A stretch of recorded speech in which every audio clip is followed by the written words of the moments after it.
Jom tengok soalan ni. Soalan ini dari SPP 2024, kertas 1 soalan 11. So tajuk dia ada pilih atau tak gabungan. Okay. Soalan ini saya sudah ubah soalan. So dia beritahu kami 12 kad berlabel dengan keadaan setiap kad berlabel satu huruf saja.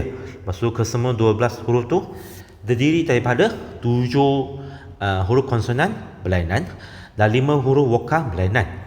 So dia minta kami cari bilangan cara pemilihan 10 huruf lah boleh buat jika bilangan huruf konsonan mesti sama dengan bilangan huruf vokal. Okay. So sekarang dia jumlah ada berapa kad lah, 12 kad kan. So 7 konsonan, 5 vokal. Tapi sekarang dia pilih 10 saja. Tapi jika konsonan dengan vokal mesti sama. So 10 bagi 2 adalah 5 lah. So masuk 7 konsonan tu kami pilih 5. Itu 5 vokal tu kami pilih 5 jugalah. So termasuk 21. Itu bilangan susun yang mungkin jika semua 12 huruf tu disusun dalam bulatan dengan keadaan huruf vokal susun perasingan. Okey. So sekarang kami saya lukislah supaya kamu lebih senang faham. Okey. So sini konsonan saya guna K lah. Okey. K konsonan. So kami ada berapa konsonan? 7 kan? K.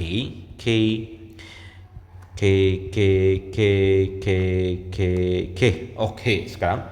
So disebabkan dia susun dalam bulatan, so salah satu dia mesti mau fix mah. Okey. Katakan ini kami fixkan dia lah. Okey. So sekarang itu vokal kami mau letak tepi-tepi mereka lah sebab dia cakap vokal mau berasingan mah. Okey. So sini okey. So vokal tu mesti mau letak dalam X tu lah. Okay. So untuk konsonan, kami cakap konsonan dulu lah. Konsonan sebab kami sudah fix satu K mah.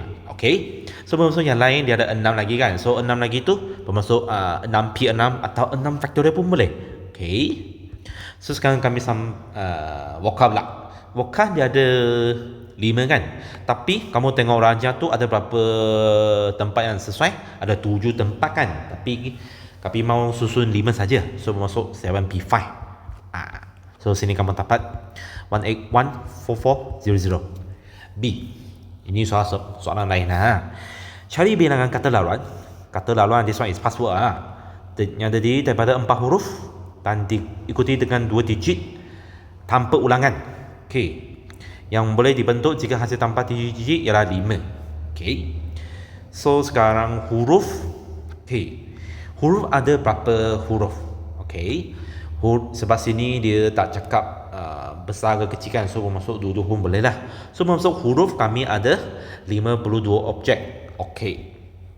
Tapi nombor kami tak boleh guna semula. Dia cakap hasil tanpa digit ialah 5. Tapi kami mau pilih 2 lah. Okey. Digit ialah 0 hingga 9 kan. Okey. So antara tu mana yang hasil tambah dia adalah 5. 0 and 5 lagi 1 plus 4 lagi 2 plus 3. So 3 pair ni pasangan ni kami akan dapat 5 lah. Okay. So sekarang kamu boleh imagine. Okay. So sekarang dia 5 ni. Okay. So sekarang dia mau huruf dahulu kan. Okay. Saya lupa terlebih Okay. Dia mau huruf dahulu. Okay. Sini. So kami ada 52 pilihan. P4. Okay. Yang 2 digit tu kami dapat 3 ni kan. Kami ada 3 pasangan mungkin lah. Ada 3 pasangan mungkin. Tapi dalam setiap pasangan tu kami boleh susunkan mereka lah. Iaitu 2 factorial. So lalas kamu akan dapat 38984400.